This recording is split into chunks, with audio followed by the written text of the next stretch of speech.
There's a lot of terrible video games on Steam, and I've got a lot of them, so I want to go over some of the worst in different genres with you guys. There is one rule though, I won't be going over anything notoriously bad except for maybe one or two entries on this list. I'm not going to talk about the ET game or Big Rigs because everyone knows that those games are terrible. I'm going over the absolute worst games that I've played that you might not know about. Now let's get into it. The first game category is going to be platformers. There are a lot of bad platformers, but the absolute worst two I've ever played, which one of these isn't even like a game, is going to be Hannah Must Run.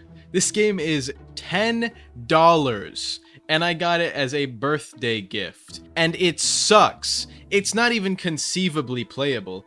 It's kind of weird. The graphics are just not good. This just looks like someone stole and ripped assets off the Unity store. Things in the game just break, and this is probably what I'd call Unity slop, because it looks like it was made with random assets from the Unity store and then published on Steam so idiots like me could have it and maybe give the dev enough money for a McChicken. This game has you as a little Russian girl and you are just the ugliest little thing who's on a picnic with her dad. Your cupcakes are then stolen and your dad sends you, the little girl, into the forest alone after teaching you how to right hook. The game tries to be Mario 64 from what I can assume, having you run around the map finding random slices of cake instead of cupcakes, even though that's what the entire thing was about, until I got stuck in a tree and closed the game because I was just not having fun. But as far as actual games with maybe a bit of effort put into them, the runner-up for terrible platformers is going to be Cockhead. This is a Cuphead-inspired parody game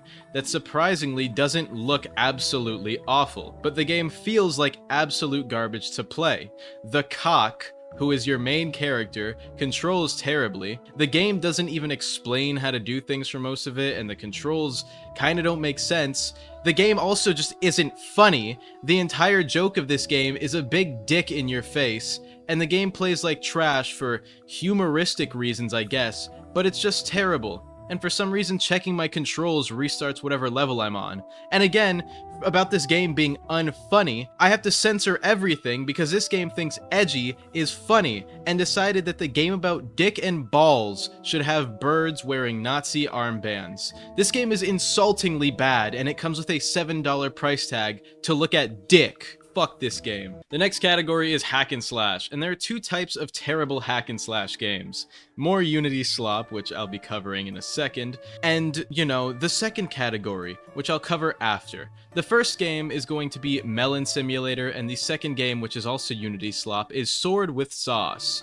The two games which I personally bought years ago because I saw them in a Markiplier video, were probably made in actual minutes. Melon Simulator is a game where you pick up random weapons and kill non-animated, watermelons, and then I don't even know, man. You just kill watermelons and they float weapons at you. And Sword with Sauce is the same thing, except I can't get footage of it because the game doesn't start. At least Sword with Sauce is like, it used to work, and I think it was fun enough to be like, good, right? And Melon Simulator, you could just turn your brain off and play that game for a few minutes, but that can't be said about the second category of terrible hack and slash games, which is AAA, which is just going to be Devil May Cry 2. I started playing every Devil May Cry game on my Twitch for a big video where I play all of them, which will be coming soon. Now, I heard this game was bad. People told me to skip it. People told me it almost ended the franchise.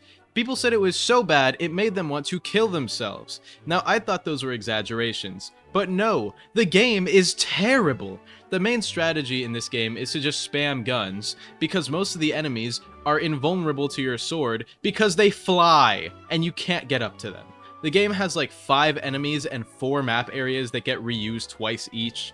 This was genuinely the worst game I have played in years, other than for this video. One of the bosses, by the way, is a helicopter with 3 health bars, and the main strategy is to just sit below it and spam your guns for what took me 6.5 minutes, because that's all you can do to beat the boss without getting hit. Devil May Cry 2 is the worst AAA title I have played in my entire life, and it's honestly insulting, because the final boss of this game is actually, in my opinion, the best fight in the first 3 games. They put the best fight in the first 3 games in the worst title with garbage all around it. Racing games like Big Rigs are notorious for being absolutely awful, but my top pick for garbage racing games is going to be Glacier 3: The Meltdown, made by the same people who made Street Racing Syndicate for the PS2, a game that I actually liked when I was younger. So finding out that they went from that to this pile of actual human trash 5 years later was pretty sad. My initial discovery of this garbage wasn't very fun either. Initially, I started the game and it didn't run. I had to run it in Windows 7 compatibility mode with the graphics downscaled to the point where I need to upscale this video footage up to 1080p from 144. This is what the game looks like normally. And when I finally got it to work, I was greeted with the loudest menu effects I've ever heard. Have a listen. Then upon getting into the story mode, which isn't a story, but a series of maps and races, the controls didn't work. So you want to know what I had to do? I had to go into the game files to check what the controls were, and for some reason, the default control for going forward is 1. 1 on the keyboard. 1. The button 1. The number. That's how you go forward by default for some reason. And then the game has no controller support, right? Anyway, driving is terrible. Tapping A on the keyboard sends you flying straight to the left at 90 miles per hour. Not joking, it says like 90 miles per hour on the speedometer. And the driving I could do felt like I hydro-dipped the car in a pool full of oil-based lubricant. And after, playing this for a little bit, it's just not good. And for some reason, the AI is about just as bad as I am, because they just drive off of cliffs and into hazards for some reason. They just have no pathfinding, and the game doesn't work properly.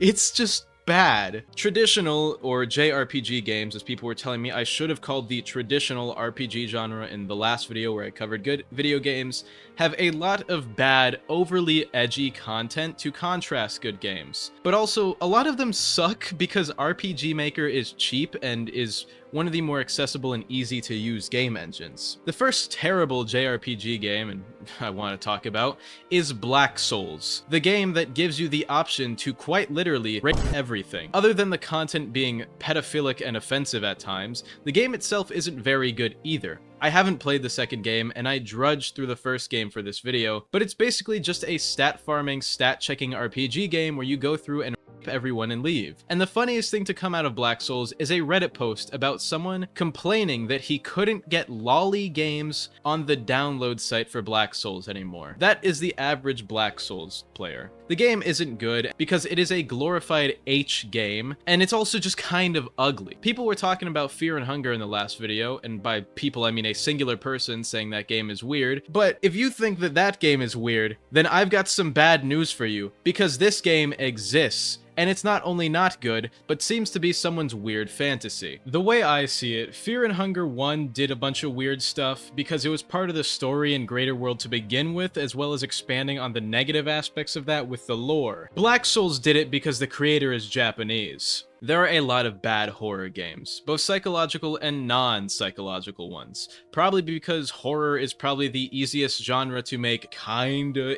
essentially aesthetically scary, because if you just make everything dark enough, it's probably scary, right? Anyway, I wanted to cover a few games that are horrible from both the psychological and non-psychological horror category. First up, for psychological horror games, the worst pick here is going to be Uriel's Chasm. This game was $5, but luckily I beat it in 40 minutes, so I can go ahead and refund it to buy myself a McChicken. This game is not good, okay? And I'm happy it only robbed me of 40 minutes, because any longer and I might have drop-kicked my computer out of the nearest window. This game has some of the ugliest 2D visuals I have ever seen, being the 2D equivalent of what I imagine living with a lobotomy is like. The point of this game, I guess, is to preach Christianity at the player, so you fly around in space for most of it, looking for Bibles and sitting in corners during the flying levels, because doing anything at all is more than likely going to get you killed. Other levels are platformers where the screen spins around like you're on an LSD trip. Other levels are, I don't even know what other levels are. This game is unintelligible at best in certain sections. And also it has some of the worst music I have ever heard, to the point where if this game didn't come out like 10 years ago, I would have thought that XQC put it together, because this music is awful. Like, it's actually anxiety inducing, which might be the point. This game might just be trying to induce anxiety in the player, but it's just bad. And I can't even begin to describe most of this game, because it is like a trip on acid, and I don't know what's happening for most of it. As for traditional horror games, there are so many bad ones. I could probably find like 20 traditional styled horror games that are just meant to be scary, where it's just spam jump scare, dark environment, and the ugliest textures you've ever seen on a tree. Some of them are so bad, you can't even bother playing them, because they're not even scary, they're just so unearthly dark that you can't tell what's going on. But my pick, my number one pick for terrible horror games that aren't just actual slop thrown onto Steam, is going to be Nightcry, a game which features clunky movement in a point-and-click style game somehow, a bad storyline, and some of the worst voice acting I've ever heard in a video game. Well, something's grabbing my hand. What? I said something inside here grabbing my hand! Oh, Harry, the Gregory Peck Act is a bit outdated, don't you think? I'm serious!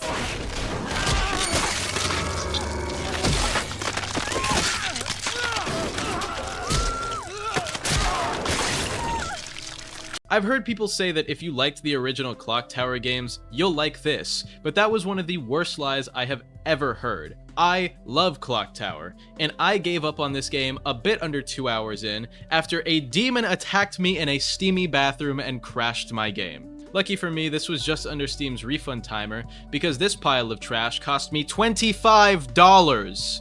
It just isn't fun. And it came out in 2016, but looks like a PS2 game without any of the charm of a PS2 game. Next up is going to be fighting games, and for the fighting game category, this is Bloodbath. This game is a terrible console port of a terrible game, to the point where I'm surprised the menu says press enter instead of press A. The controls are terrible at best, the hit detection is awful, and the game was clearly made and ported in a hurry because it's all around dog shit.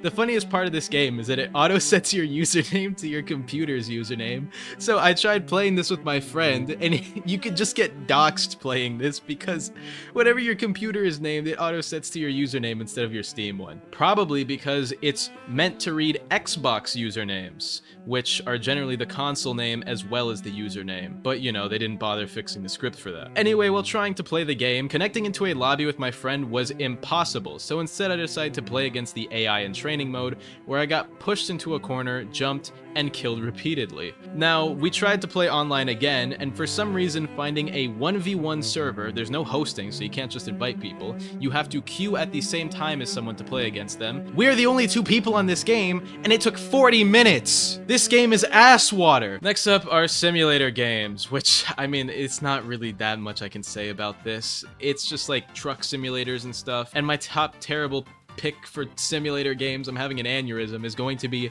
Extreme Roads USA, a Euro Truck Simulator 2 clone. The extreme in its name stands for how extremely horrible this game is. The game constantly runs sub 15 FPS on my $3,000 setup. It isn't fun. There really isn't much else I can say about this game sucking, because it's a whole lot of nothing.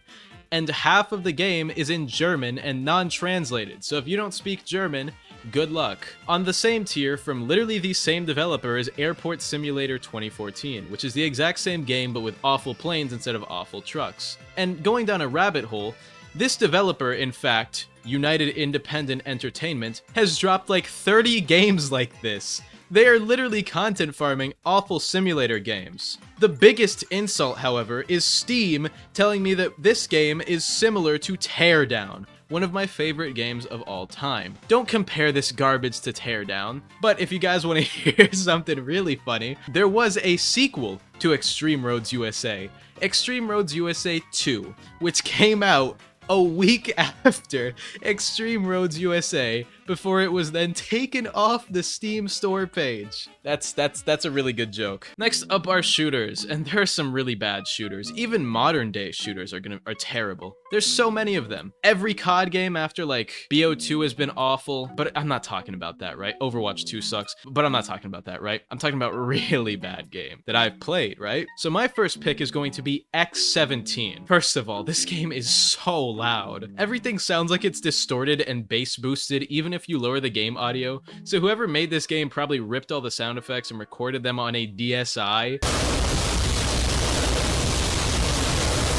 This whole game is about killing ugly aliens, and that's really all I got from it. It has concepts of a story buried deep within, but this game is a burning pile of trash, not even worth playing if you're into playing shitty games for whatever masochistic reasons that you have, because it's not even ironically entertaining. Also, by the way, if you spam shoot enough, it just stops enemies from spawning anywhere near you. It's not good. And my second and last game in this category is Sniper Commando Attack, another game I got for my birthday. A boring asset flip where the entire game is 3 levels, where you stand in a tower and shoot the same guy with bullets that are tennis balls. The bullets look like tennis balls.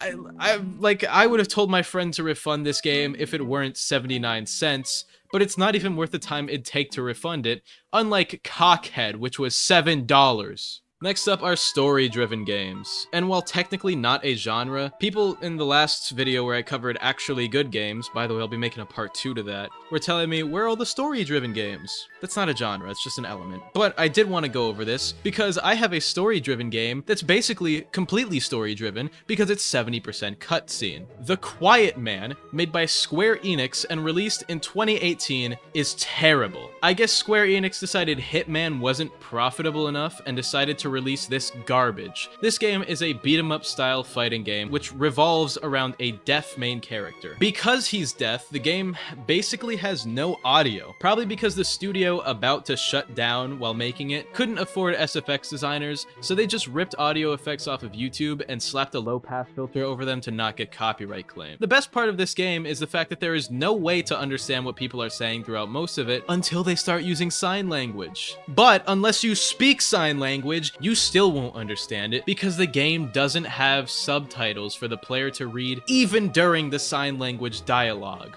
So you yourself are playing this game as if you are deaf because you can't understand anything, but you're also blind because sign language doesn't work for you, and you have no nerves in your fingers because there's no braille either. The game is about 70% boring cutscenes, which is why I put this game in the story-driven category, because the fighting is clunky and bad, the movement mechanics suck, and it's all just all around awful. Which sucks, because actual good story games like Red Dead Redemption 2 manage to have great cutscenes I want to watch and gameplay I enjoy. This game has neither.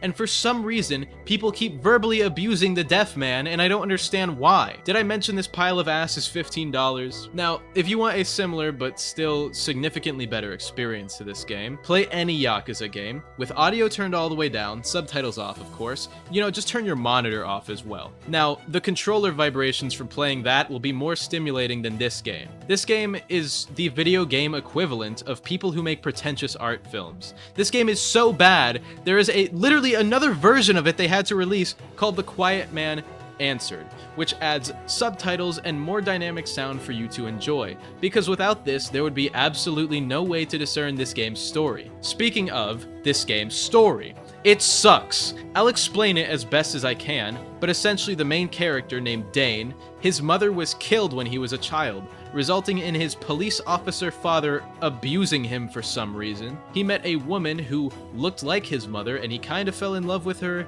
but it doesn't really work out because she's in a relationship with his friend Tay, who just happened to be there when his mother was murdered as a child. Also, they're friends. Tay is like 15 years older than him. I don't know. His father is also trying to avenge his dead wife by killing or arresting this guy named Isaac, who is believed to have killed Dane's mother. So Dane's father and then the woman he's in love with, I think her name is Lala, come with the world's shittiest plan, where they would stage a kidnapping to get Dane to kill Isaac and avenge his mother. But then plot twist, his mother was actually killed by his friend Tay, and in order to kill him, he has to become the Quiet Man, and he puts on a mask? What? This game is like, the story seems like it was written by 5 deaf and mute people who had to communicate a story without any sign language. And I'm not convinced it wasn't just a bankruptcy fraud scheme that the devs put out before their company got ran into the dirt so they could claim insurance. This game was a waste of 5.5 hours, and unlike Devil May Cry 2, it wasn't even fun to laugh at, because it not only just sucks, but it's not even, like, comedic, because you can't hear anything the whole game. Dude, playing these games, all the games on this list are just, oh my god, they're bad. They're so bad.